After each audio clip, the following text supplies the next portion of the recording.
那么我们另外还征集了3件这个瓷片，大家看一看啊，这个瓷片也是作为一个非常好的一个辅助的这么一个研究鉴赏的这个工具。大家看到这个碗的残片2个底它是通体变成了这个绿色啊，那么到底这个绿是低温的绿还是高温的铜变成的绿呢？那这就是一个需要更加下一步进行科学检测才得出来的这个效果。所以说我们在看这个狼窑绿的这个题材的时候呢，它里面的玄机和学问还是很多的，那么需要更加深入一步的这个研究和探讨。但无论如何，我们现在征集的每一瓶蒜头瓶，这个蒜头瓶是来自于这个胡伟春先生的旧藏，所以你看古代的就是过去的老一辈的大收藏家对狼窑红和狼窑绿都是非常重视的。那一件梅瓶是来自于恭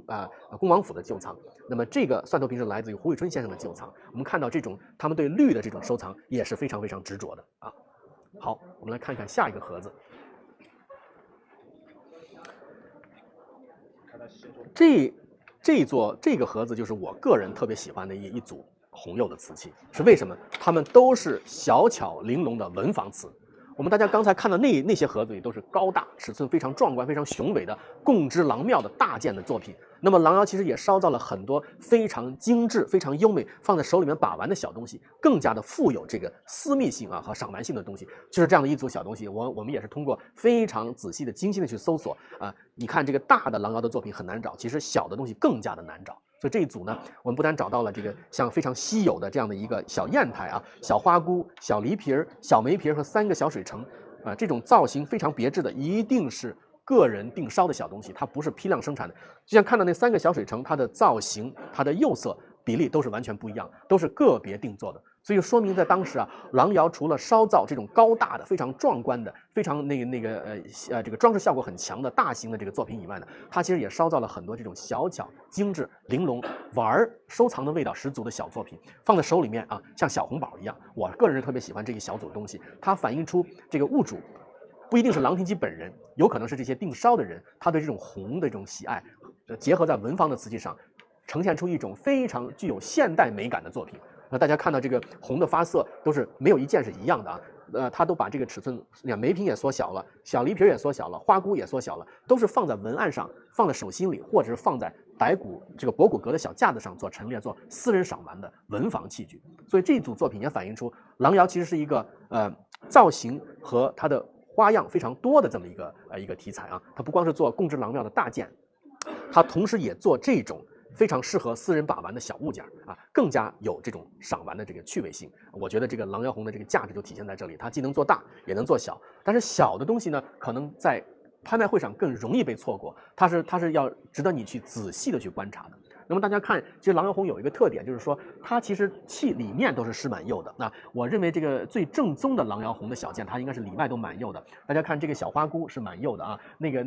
水橙里面也是满釉。如果它不是满的红釉，它里面就会显得是苹果青或者是米黄釉。这种施釉的手法，满釉到底的手法，也是狼窑的其中的一个特征。所以说这种造型来讲的话，它更富有文人的趣味，也反映出其实跟郎廷基本人的这个艺术追求也好，跟他的艺术修养也好，也是一脉相承的。所以说这个狼窑瓷的这个千变万化的这个艺术魅力就在于此，它既能大也能小啊。好，我们再来看一看下一组是这一组。这3件呢也是能非常充分能代表狼窑红的这个红的特点和红的特征啊。我们来重点讲一讲这个罗汉炉，一个是高足杯，那一个是小扎斗。大家看到它的这个最大的特点就是这个釉面，它这个红不是那种玻璃质感特别强烈的红啊，这种红呢是比较低调，比较怎么说，表面是比较含蓄的一种红。这种红非常深沉，因为狼窑红的釉层是非常的厚的，就是因为它的釉层非常的厚，所以它的红是富有层次感、富有质感的。它不像那个后来发展的成熟以后，那个红是一遍非常均匀、非常通透的一个红，我们叫霁红。这个时候的红，大家看，它应该是经过多次施釉以后呢，它釉面的这种流淌、交错的感觉和层次感是非常丰富的。就是这种变化，这种釉面上视觉上的变化，才是狼窑红最大的艺术价值的来源之一。那同时它有个特点，就是我们看到这个每一个器口的白边很重要，这个叫灯草边。这个灯草边其实是仿宣德宝石红釉的那种天然的露出来的白边。那么在这个时期呢，它为了加强这个红和这个白的对比，有时候呢像这个罗汉的这个炉子一样，它在口上涂一层白粉，增加这个白和红的对比。所以这是另外一个非常奇特的做法啊。那么这个大家看的这3件这个釉色他们3件都没有款，但是他们呈现出来的这种技术的成熟之美、工艺之美基本上来讲呢，跟官窑没有什么太大的区别啊。这件是来自于这个 E.T. Hall 的旧藏啊。然后这样的扎斗和这样的炉子都在故宫的旧藏里都发现过类似的作品，所以说他们其实都曾经是共入紫禁城、共入清宫的这个作品，他们应该称之为官窑。好，那么这个环节基本上就到这里了，我们再来讲讲下一个环节，就是比较最后的一个环节，是比较重要的，也是我们这个环节里面另外一个比较特殊的题材。好，那就是万寿瓷啊，万寿瓷。万寿瓷这个题目呢，是最近这几年通过学者们把它推演出来的一个非常重要的品种。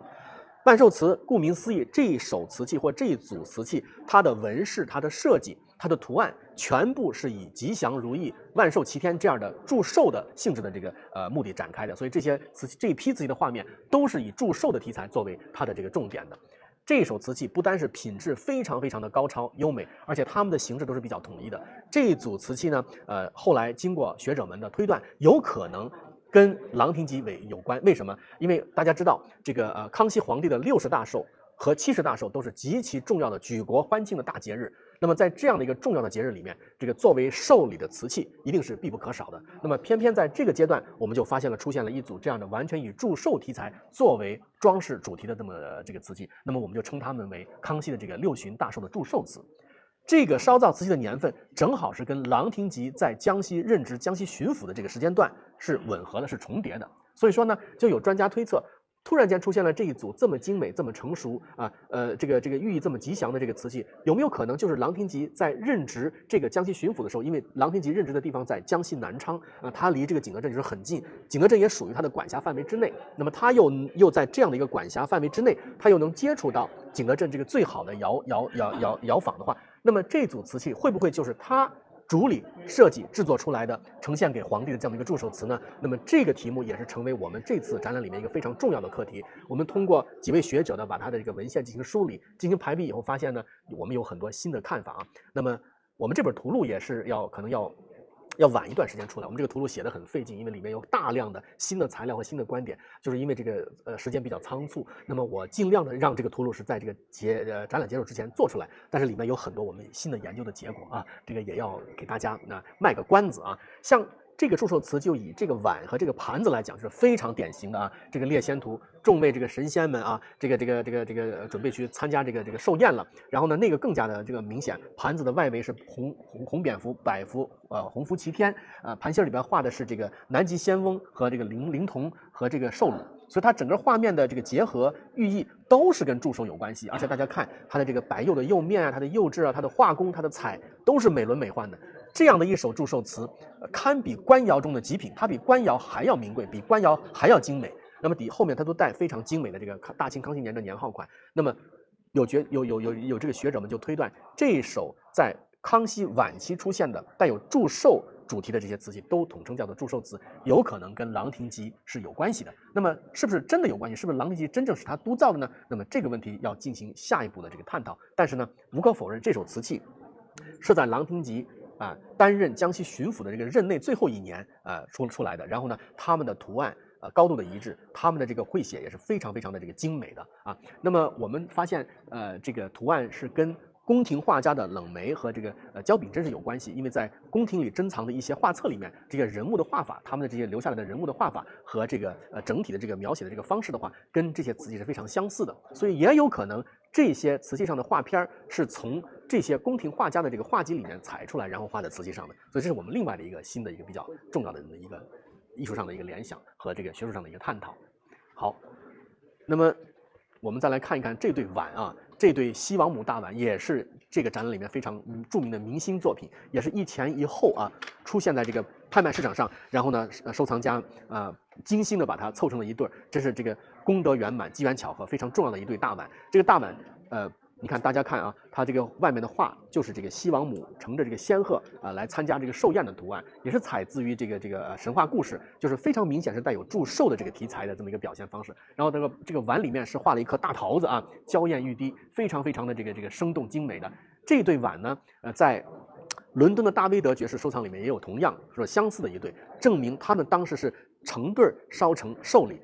献给这个皇宫的。所以这对的品质，这对的级别啊，已经是虽然他们这两个都没有款，但是他们烧造的品质、他们烧造的级别和他们这个题材的寓意，其实是比官窑瓷器还要高级。所以在过去啊，像这一类的祝寿瓷的碗，它在这个收藏界也好，在这个拍卖界，它的价格呢一直是非常非常昂贵的，并不输于带款的瓷器。所以大家可以仔细欣赏一下它这个人的这个笔法，这个人的这个五官呀、穿的衣服呀、发饰啊、手里拿的东西都是非常的细腻，可能是用的毛笔是极其的细的，能画出这么生动的画片来。那么这个画师的他的这个艺术的功底和他的这个比例是非常非常厉害的。所以这对碗也是机缘巧合，是非常重要的一对祝寿瓷里面的明星作品啊。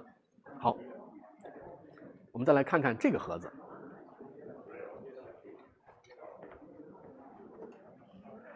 那么康熙60年，官窑生产几乎是在一个断断续续的这个层面上。我们通过这个官方的文献梳理，我们发现其实啊，康熙只有在康熙19年的时候下过一道指令，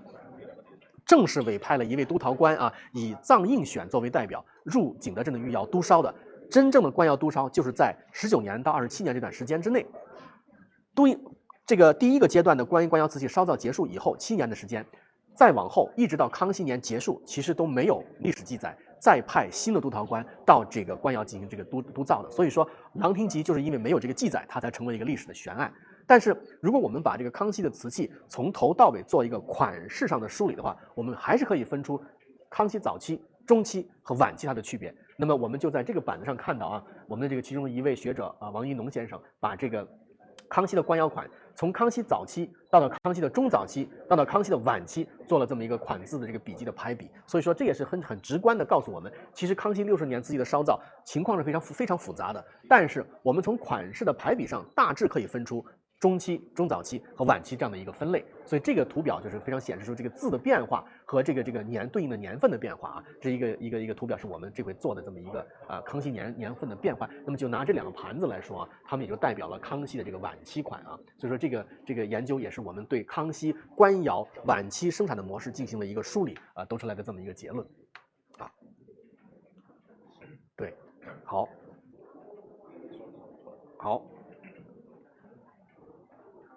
可以了吗 ？OK， 好，那我们接下来就是回到这个最后的这第5章了啊。第5章刚才我已经把这个祝寿图讲过了，万寿齐天铸经典啊。这个祝寿瓷的确是康熙晚期突然出现的一组特别精美、丰富多彩的这么一组官窑瓷器。那么这个刚才我们讲过，有西王母的祝寿大碗，还有这些神仙碗，还有这个那个寿老图的盘子，都是这个祝寿瓷的特别重要的代表。那么还有一件我们这回征来的一件特别重要的这个瓷器，就是这一款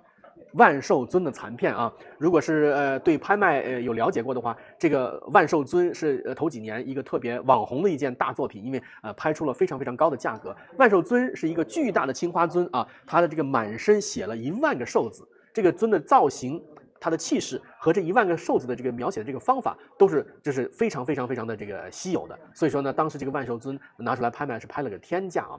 大家可能都记忆犹新。这回我们也非常的有幸征集到这么一块万寿尊的残片，你可以近距离看到它的瓷的质量，它的青花的这个笔法和它的这个烧造的这个质量在哪里啊？万寿尊的这么一个残片，也是万寿瓷的一个非常重要的一个富有代表性的一件作品哈。那么所以我们看到这个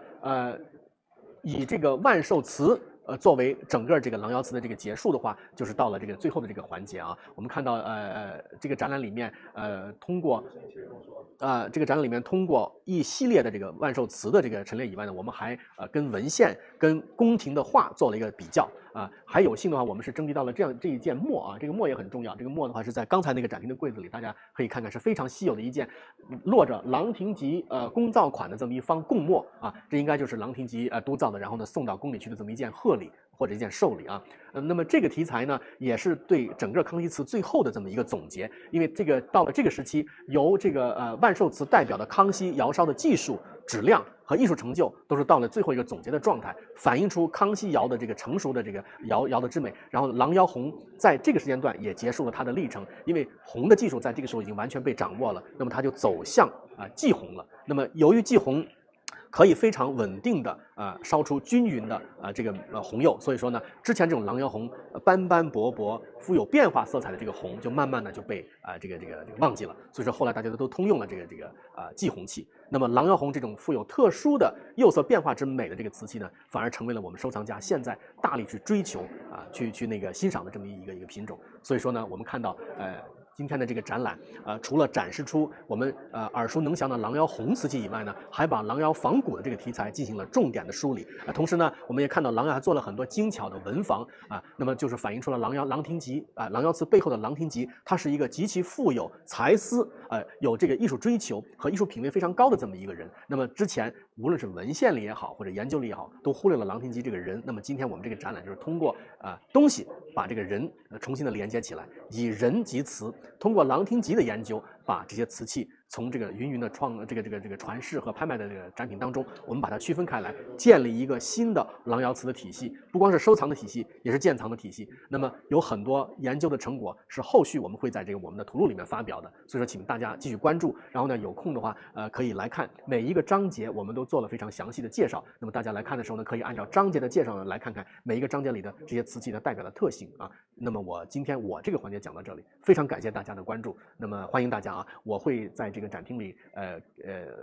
在展厅里给大家继续做这个演讲。如果这个16号之前大家来的话，那么欢迎我们会后续还有一些讲座安排给大家，那个加深对狼窑瓷这个了解和认识的。感谢各位。